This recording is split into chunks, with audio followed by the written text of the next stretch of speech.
Halo rekan guru dimanapun berada, khususnya guru mata pelajaran Bahasa Indonesia yang sedang mempersiapkan diri untuk menghadapi pretest BPG dalam jabatan tahun 2022. Kali ini kelas kata akan menyampaikan rumus cepat mengerjakan pretest PPG Profesional Bahasa Indonesia untuk jenjang SMP, SMA atau MA dan SMK. Adapun materi yang akan kita bahas yang pertama adalah kalimat, kedua tanda baca, ketiga huruf kapital, keempat penulisan kata, dan yang terakhir adalah simpulan. Cara-cara yang saya gunakan untuk mengerjakan soal yang ada dalam video ini berbeda dengan cara lainnya. Cara yang saya dapatkan ini berdasarkan pengalaman saya ketika saya membuat soal dan juga mengerjakan soal selama menjadi pendidik mata pelajaran Bahasa Indonesia. Baik, bagaimana soalnya dan pembahasannya? Mari kita simak video ini. Soal pertama. Rekan guru, saya tidak akan membacakan teksnya, tetapi langsung cara saya mengerjakan dengan rumus yang saya miliki. Jika rekan guru memiliki rumus yang lain, coba bisa di-share di kolom komentar, siapa tahu rumus yang rekan guru punyai lebih efektif dan lebih cepat cara mengerjakannya daripada yang saya miliki. Baik, langsung saja soal yang pertama. Ada teks, kemudian pertanyaannya, kalimat majemuk yang letak anak kalimatnya mendahului induk kalimat terdapat pada kalimat nomornya ini. Ketika mengerjakan soal bahasa Indonesia, utamakan yang paling pertama dilakukan adalah membaca soalnya terlebih dahulu. Jangan membaca teksnya terlebih dahulu. Di sini pertanyaan adalah kalimat majemuk yang anaknya di depan. Baik, kalau kita analisis satu persatu, kita akan lama. Jadi cara yang paling tepat, rumusnya itu seperti ini. Anak, induk, induk, anak. Artinya jika anaknya di depan, induknya di belakang, itu dipisahkan dengan tanda koma. Tetapi kalau induknya di depan, anaknya di belakang, itu tidak ada tanda koma. Berarti dapat disimpulkan bahwa ketika ada komanya, itu hampir pasti ada anak kalimat di depan. Kita lihat nomor 1 tidak ada komanya, nomor 2 ada komanya, bisa jadi. Nomor 3 ada komanya, di sini bisa jadi. Nomor 4 tidak ada komanya. Nomor 5 ada komanya. Berarti kalau jawabannya kalau tidak 2, 3, dan 5. Kita lihat nomor 2. Nah, teknik berikutnya adalah ini, adanya konjungsi di awal kalimat. Ya, konjungsi ini. Berarti jawabannya otomatis ini adalah 2 dan 5. Nah, tapi kita lihat yang 3, apakah ini anak kalimat dan induk kalimat. Frustasi itu sifatnya subjektif. Artinya tidak setiap pelajar mengalami frustasi. Nah, ini bukan anak kalimat. Karena apa? Ini bisa berdiri menjadi kalimat sendiri. Kemudian ini bisa menjadi kalimat sendiri. Artinya ini malah induk, ini induk. Ya, ini kalimat majemuk, tetapi bukan anak dan induk. Ya. Jadi adalah induk dan induk. Jadi jawaban untuk soal pertama adalah yang A. Soal nomor 2, kalimat berikut yang merupakan kalimat majemuk setara adalah majemuk setara itu intinya cara cepatnya adalah ketika dipisah keduanya bisa menjadi kalimat sendiri. Itu artinya majemuk setara. Keduanya bisa dipisah dan dipisah itu masing-masing bisa berdiri menjadi kalimat sendiri. Kita lihat yang A, setelah Andi meninggalkan ini tidak bisa. Santi justru bahagia. Ini bisa menjadi kalimat. Rusmi dalam keadaan mengandung, tetapi ia tetap ikut aksi sosial. Rusmi dalam keadaan mengandung, ini kalimat bisa sendiri. Ia tetap ikut aksi sosial bisa. Beberapa bulan setelah tiba di Perancis, Ani melahirkan. Ini bisa menjadi sendiri, tapi ini tidak bisa. Ibu itu pingsan saat suaminya divonis 3 tahun penjara. Ini bisa berdiri sendiri. Ibu itu pingsan, tapi kalau ini tidak bisa menjadi berdiri sendiri. Apalagi ini tidak ada tanda koma, artinya ini bisa saja hanya menjadi kalimat satu kalimat, tidak kalimat majemuk. Jadi tidak mungkin jawabannya yang ini. Aku akan datang jika diundang. Aku akan datang, ini induk kalimat. Jika diundang, ini anak kalimat. Ini bisa berdiri sendiri, ini tidak bisa berdiri sendiri. Jadi otomatis jawaban untuk soal nomor 2 ini adalah yang B. Soal nomor 3. Kalimatnya mengandung 2 klausa. 2 klausa ini kalau cara sederhananya 2 informasi yang berbeda. Sikit baru membeli drone di toko Kurnia, ini 1 informasi. Ibu dengan ayah saling menatap, ini juga 1 informasi. Ini 1 klausa, ini juga 1 klausa. Perjudian dan penyakit busung lapar telah hilang dari desa kami. Nah, ini ada 2 informasi ya. Perjudian telah hilang dari desa kami. penyakit busung lapar telah hilang dari desa kami. Jika digabungkan akan menjadi perjudian dan penyakit busung lapar telah hilang dari desa kami. Ini ada dua informasi, berarti ini adalah dua klausa. Jadi jawabannya adalah yang C. Kita lihat yang D. Ratusan universitas akan mengikuti lomba penelitian di Bali. Ini juga tidak, satu klausa. Mobil baru itu menabrak pohon mangga di Jalan AM Sangaji. Ini juga tidak, jadi jawabannya tetap yang C. Soal nomor 4. Kalimat yang efektif terdapat pada kalimat nomor. Ketika menemukan soal kalimat efektif ini, saya biasanya menggunakan sistem eliminasi. Jadi saya analisis setiap bagiannya. Buah plum memang tidak terlalu populer karena masih belum banyak dibudidayakan di Indonesia. Namun buah ini terkadang tersedia dalam bentuk segar di beberapa pusat perbelanjaan. Nah, ini adalah kalimat yang tidak efektif. Karena apa? Ini mengandung lebih dari satu informasi. Artinya, yang dibahas ini tidak populer dengan tersedia dalam bentuk segar di beberapa pusat perbelanjaan. Ini terlalu panjang, terlalu banyak informasi. Ya, artinya ini satu kalimat ini harusnya dijadikan dua kalimat. Jadi ini tidak efektif, banyak hal yang dibahas. Yang dua, jadi nomor 1 tidak ada, jadi tidak mungkin A. Buah satu ini memiliki warna menarik serta rasa yang lezat serta ada serta di sini. Ini namanya penghambur-hamburan kata. Jadi tidak efektif nomor 2. Jadi ini tidak mungkin, ini tidak mungkin, ini juga tidak mungkin. Jadi jawabannya 3, 4 atau 4, 5. Kita lihat yang 3. Buah plum memang jarang ditemukan dan dikonsumsi oleh masyarakat di Indonesia karena merupakan salah satu buah yang diimpor dari luar negeri. Baik, di sini karena dan merupakan. Ini sama-sama konjungsi yang memiliki fungsi sama, jadi tidak perlu harusnya digunakan salah satu. Ditambah lagi di sini ada penulisan kata yang salah, harusnya dirangkai. Jadi nomor 3 ini tidak jawabannya, jadi ini tidak ada 3 ya. Jadi otomatis jawabannya adalah yang E. Seperti itu rekan-rekan cara saya mengerjakan kalimat efektif. Kita lanjut ke soal berikutnya. Soal nomor 5. Kalimat penjelas yang tidak mendukung kalimat utama pada paragraf tersebut terdapat pada kalimat nomor. Baik. Kita cari kalimat utamanya terlebih dahulu. Ketika mencari kalimat utama, saya yakin sih kalimat utamanya di nomor 1 karena di sini adanya nya itu merujuk ke sesuatu sebelumnya, berarti tidak mungkin ini kata paling umum, pasti ini kata penjelas. Jadi jawabannya pasti kalimat utamanya di nomor 1. Berarti nomor E otomatis tereliminasi. Kemudian kita pahami kalimat nomor 1 ini. Kemudian kita lihat 2, 3, 4 atau 5 kah yang tidak mendukung pernyataan ini. Nah, untuk melihat kalimat penjelas yang tidak mendukung ini berkaitan dengan kohesi dan koheren. Jadi kita bisa melihat dari apa yang dibahas. Salah satu, kita lihat kalimat nomor 2 ya. Salah satu contoh berpikir menyeluruh, yaitu menganalisis cara penyebab banjir. Di sini tentang berpikir, kemudian di sini tentang banjir. Jadi ada kaitannya. Dengan menggunakan salah satu fungsi otak kanan, manusia dapat berpikir ya. Ini masih berkaitan dengan berpikir, penyebab banjir. Jadi ini masih sinambung dengan nomor 2.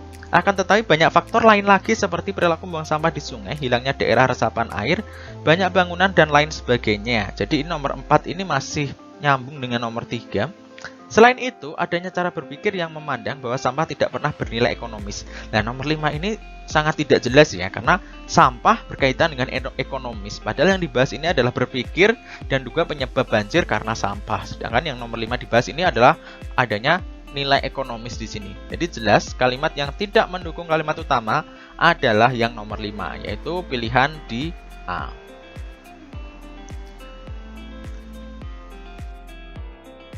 Soal ke-6. Urutan kalimat yang tepat untuk dijadikan paragraf yang padu adalah, jadi kita diminta memadukan kalimat ini.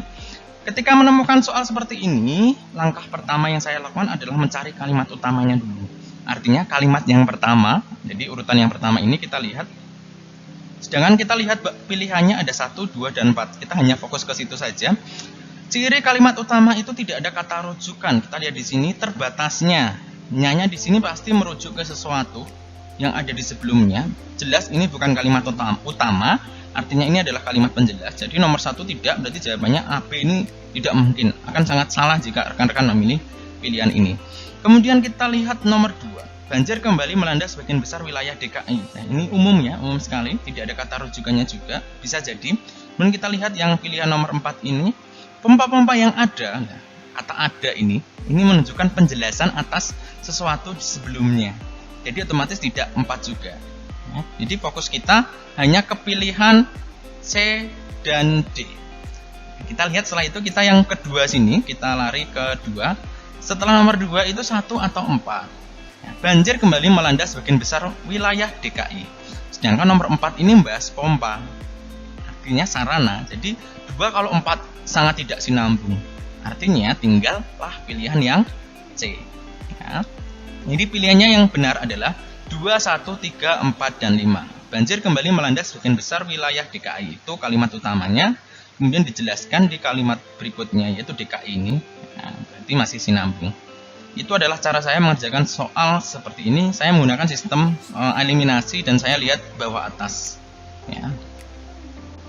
Baik, kita bahas soal berikutnya. Soal ke-7. Penulisan lambang bilangan tersebut yang tepat ditunjukkan pada nomor. Kita lihat peringatan hari ulang tahun ke-70. Ini ke-nya harusnya ini tidak ya, tidak, ini salah. Peringatan hari ulang tahun ke-70 ini benar. Pada tahun ini tidak boleh ya, karena dalam satu kalimat antara angka dengan huruf itu harus dipisahkan dengan tanda hubung. Jadi jawabannya adalah 2 dan 4.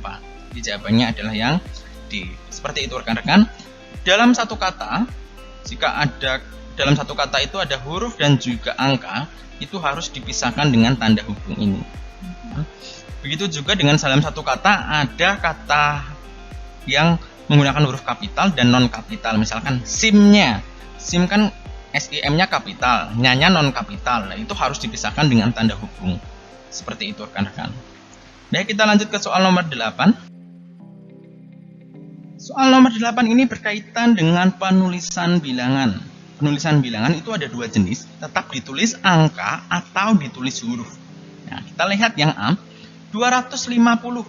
Ini ada 4 kata, itu artinya tidak boleh ditulis dalam bentuk huruf. Maksimal 3 kata. 100 itu satu kata, 120 itu boleh ditulis huruf karena 120 masih 3. Tapi kalau 250 itu artinya ada 4 kata, itu tidak boleh ditulis dalam bentuk huruf, harus ditulis dalam bentuk angka. Yang B, Putri membaca novel itu sampai 3 kali. Ini 3, hanya satu kata, boleh tetap ditulis angka atau ditulis huruf. Yang C, 15 orang menjadi korban longsor di daerah itu. Angka itu sangat diharamkan ditulis di depan kalimat, maaf, awal kalimat. Artinya tidak boleh menggunakan angka.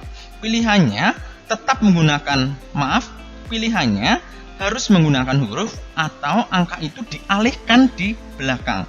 Jadi ini jika ditulis huruf 15 seperti itu boleh, tapi kalau seperti ini tidak boleh. Susunannya bisa diubah, kayak seperti nomor 1 ini 250 orang. Ya, di sini dipindah susunannya di belakang. Ya.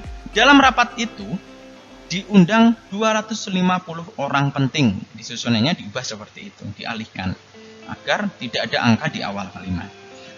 Yang D, kami harus menyiapkan uang 500-an. Nah, 500-an di sini salah, harus ada tanda hubung di sini. Ayah memberiku uang 1.250.000 rupiah. Ini 1.250.000. Ada berapa kata? 1, 2, 3, 4, 5, 6, 7. Apalagi ini 7 ya. Pasti sangat salah. Jadi jawabannya adalah yang paling benar adalah yang B. Putri membaca novel itu sampai 3 kali. Soal ke-9. Ini ada teks. Kemudian kita diminta kata yang tepat untuk mengisi tanda titik-titik dalam paragraf di atas. Jadi kita mengisi titik-titik ini. Kita lihat dulu, kita menggunakan sistem seleksi pilihannya terlebih dahulu. Mencoba, kata dasarnya coba. Coba itu tidak mengalami pelesapan. Jadi mencoba itu salah. Jadi otomatis AB ini salah. Kemudian menyajikan, saji. Ini kata saji berikutnya ya. Saji itu S itu mengalami pelesapan. Huruf yang mengalami pelesapan itu adalah K, T, S, dan P, KTSP. Jadi ketika ada imbuhan me plus kata yang berawalan K, T, S, dan P itu pasti mengalami pelesapan. Mencoba berarti ini bisa, menyajikan, mensajikan ini tidak bisa ya. Jadi pilihannya tinggal C atau D dan konfliknya ditampilkan atau menampilkan. Jadi kita hanya lihat di terakhirnya saja. Jadi kita tidak perlu membaca semua ini, kita hanya lihat konfliknya ada di 2 kata ini. Namun dalam fungsinya sebagai media massa, tentulah tulisan-tulisan tersebut titik-titik dengan bahasa dan gaya populer penulisnya. Tentu tulisan-tulisan tersebut ditampilkan dengan bahasa dan gaya, berarti yang benar adalah ditampilkan di sini karena kalimat pasif ya. Jadi jawabannya yang paling benar adalah yang C.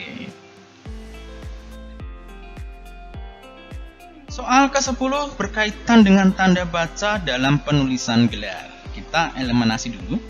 Baik, gelar depan itu dipisahkan hanya dengan spasi. Dan gelar itu pasti diakhiri dengan tanda titik di setiap bagiannya, karena gelar itu kan singkatan. Kemudian kita lihat gelar depan itu tidak boleh dipisahkan dengan tanda koma. Jadi nomor 1 dan nomor 2 ini salah. Ini sudah benar semua ya. Titik, titik, titik, titik semua. Kemudian kita lihat yang belakang, antara gelar dengan nama harus dipisahkan dengan tanda koma. Ini tidak ada komanya di sini, jadi salah. Kemudian kalau gelar belakang itu harus dipisahkan dengan tanda koma. Kalau gelar depan dipisahkan dengan tanda spasi saja, tapi kalau di belakang itu harus diberi tanda koma dan spasi. Jadi ini tidak ada komanya di sini, ya, harusnya di sini ada koma, jelas ini salah.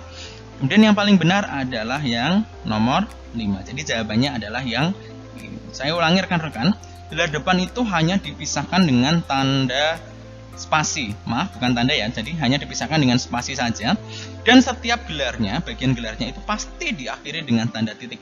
Prof, titik, dr, titik, h, titik. Nah, di sini titik ini berfungsi sebagai apa? Karena ini untuk menunjukkan bahwa itu artinya singkatan. Ya, dan antara nama dengan gelar di bagian belakang ini harus dipisahkan dengan tanda koma. Jika gelar depan hanya dipisahkan dengan spasi, gelar belakang itu harus dipisahkan dengan tanda koma di sini dan juga ada spasi. Seperti itu rekan-rekan. Soal nomor 11, penulisan tanda titik 2. Ini berkaitan dengan tanda titik 2 ya, tanda baca titik 2. Baik, teknik paling cepat adalah seperti ini. Ketika setelah titik 2 itu dihapus, yang sebelum titik 2 itu masih bisa berdiri menjadi kalimat, maka itu titik 2-nya benar atau berfungsi.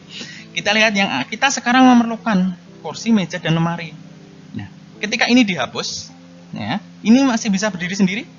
Kita sekarang memerlukan, tidak bisa ya, berdiri sendiri artinya bisa menjadi kalimat sendiri. Jadi jelas, ini penggunaannya salah.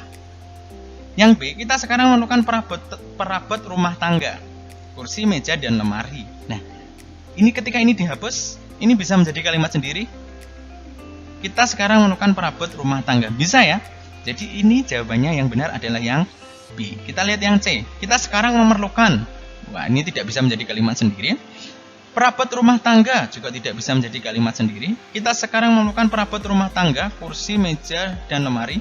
Di sini tidak boleh ya, harusnya ini dipisahkan dengan tanda koma. Jadi tetap jawabannya yang paling benar adalah yang B. Saya ulangi rumusnya.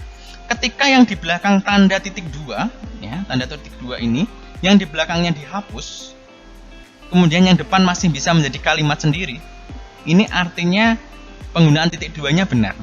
Kalau konsepnya yang benar adalah ini pelengkap, ya, ini bisa berdiri menjadi kalimat sendiri. Seperti itu rekan-rekan.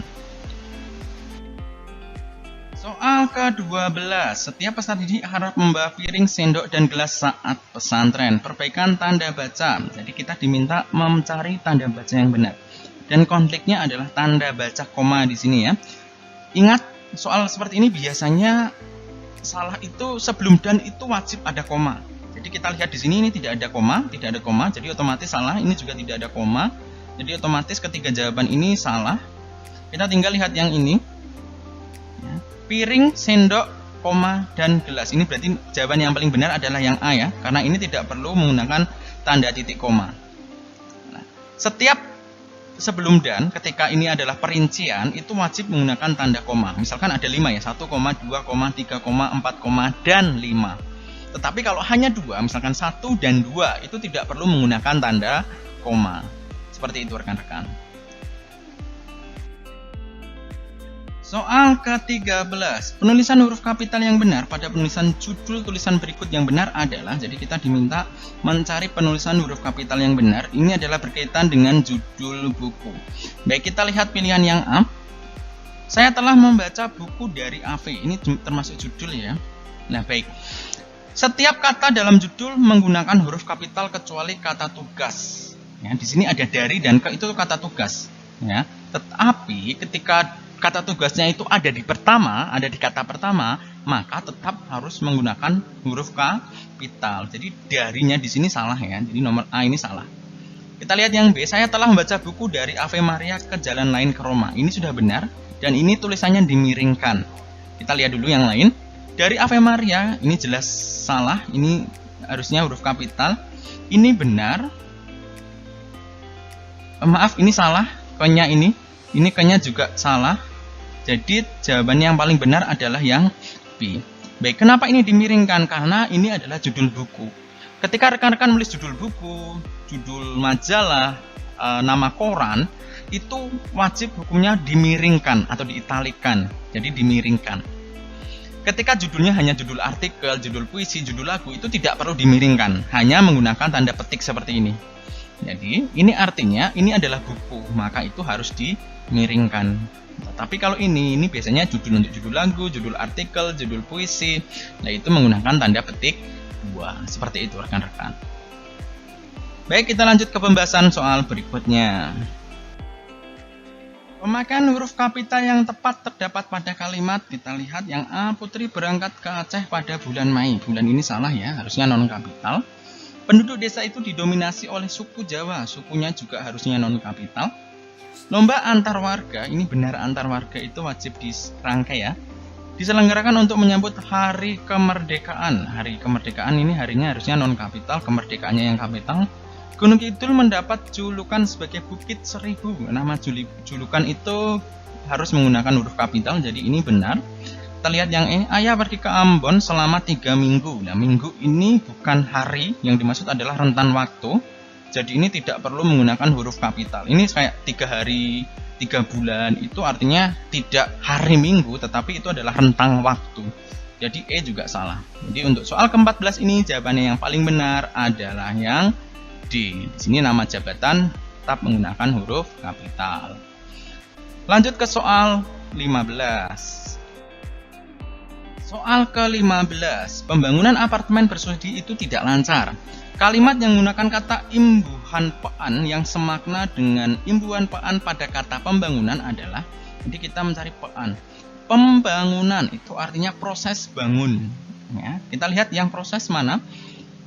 Pencemaran nama baik itu bukan proses.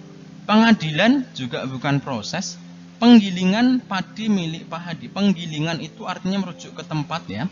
Ini tidak, supaya jernih. Penyaringan minyak kelapa sawit, di sini penyaringan berarti proses menyaring. Jadi jawabannya yang benar adalah yang C. Kita lihat yang D. Pada musim penghujan, pemukiman ini tempat bermukim. Duduk sudah tergenang air, jadi bukan ini.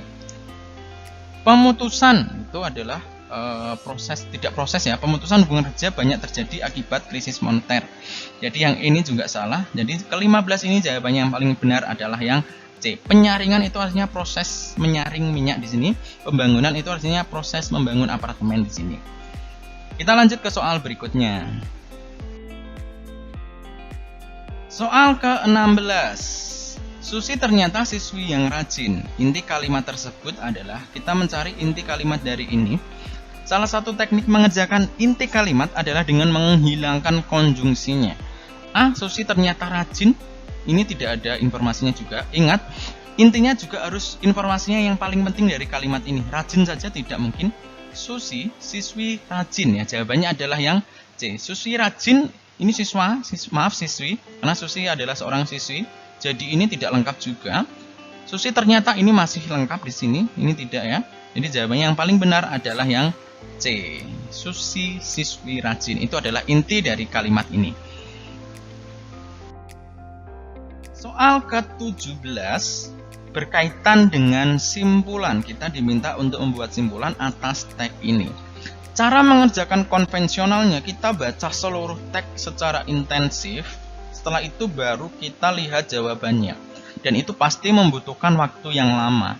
Karena dalam pretest CBG satu soal itu hanya diberikan waktu 40-50 detik saja. Kalau kita baca seluruh teks tanpa kita punya tujuan, pasti kita akan kehabisan waktu. Dan ketika kita mengerjakan soal yang lain, kita akan kehabisan. Jadi ketika menemukan soal simpulan, kita harus punya trik-trik untuk cepat membuat simpulan. Baik, salah satu teknik membuat simpulan yaitu dengan membuat pertanyaan dari kalimat utama. Kita lihat kalimat utamanya dulu, dan ini ada di awal kalimat. Enceng gondok juga mempunyai manfaat. Pertanyaannya, kita buat pertanyaan dari kalimat utama. Apa manfaat enceng gondok? Pertanyaannya seperti itu ya. Baru kita cari jawabannya di sini. Tetapi kita perlu tetap membaca ini, tetapi secara ekstensif, secara cepat, ya, secara sekilas, tidak perlu intensif lagi. Enceng gondok dimanfaatkan untuk bahan kerajinan tangan dan industri mebel. Ini bisa ya, karena intinya adalah kerajinan tangan dan industri mebel. Yang B, enceng gondok dapat dijadikan bahan kerajinan yang berkualitas tinggi. Ini kerajinan saja, sedangkan di sini ada kalimat terakhirnya itu berkaitan dengan industri mebel, tidak ini. Yang C, enceng gondok sebagai pengganti rotan. Ini bukan jawaban atas pertanyaan kita. Enceng gondok dibuat tas koper, keranjang, tatakan, gelas, dan tikar. Ini kerajinan saja, sedangkan di sini ada industri mebel. Enceng gondok juga banyak dimanfaatkan untuk mendukung industri. Ini industri saja, tidak ada kerajinannya. Jadi otomatis yang paling tepat jawabannya adalah yang A. Seperti itu rekan-rekan. Ada 4 teknik membuat simpulan. Rekan-rekan bisa melihat 4 teknik itu dalam video saya di dalam channel ini. Di scroll di video yang bawah, dicari teknik membuat simpulan. Kita lanjut ke soal 18. Soal ke-18 masih berkaitan dengan simpulan. Nah, kita menggunakan teknik yang tadi ya. Kita cari kalimat utamanya. Di sini ada kata dan, berarti ini adalah gabungan dari kalimat berikutnya. Maaf sebelumnya, otomatis ini tidak kalimat utama, dan kalimat utamanya pasti ada di depan. Jadi kita ini. Kemudian kita buat pertanyaan dari kalimat utama ini. Pembentukan generasi emas Indonesia yang berkarakter tidak dapat lepas dari beberapa jalur pendidikan. Nah, ini kalimat utamanya, kemudian kita buat pertanyaan. Jalur pendidikan apa saja yang dapat digunakan untuk pembentukan generasi emas? Pertanyaan seperti itu, atau jalur pendidikan yang digunakan untuk pembentukan generasi emas. Kita cari jawabannya. Jalur pendidikan informal paling besar pengaruhnya. Tidak. Itu bukan pertanyaannya. Jalur pendidikan formal, informal, formal, dan non formal merupakan rangkaian media pendidikan karakter. Ini bisa jadi pembentukan generasi emas Indonesia yang berkarakter tidak lepas dari beberapa jalur pendidikan. Ini tidak dijelaskan jalurnya.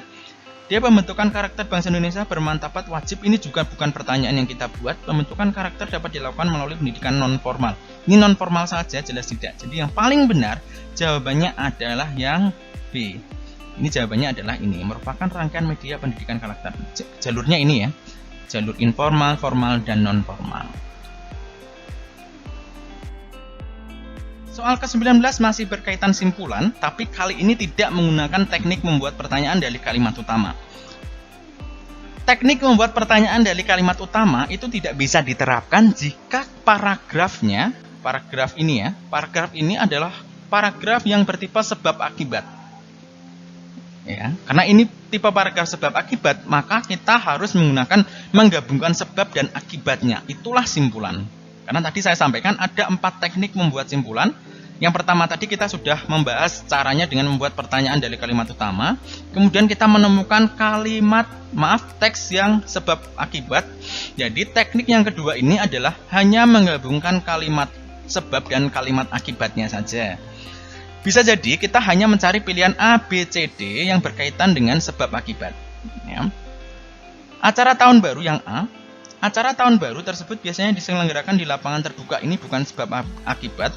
Kemeriahan acara tahun baru mengakibatkan lingkungan kotor karena banyak sampah yang tertinggal. Nah, jawabannya adalah yang B. Tapi kita lihat yang C dulu.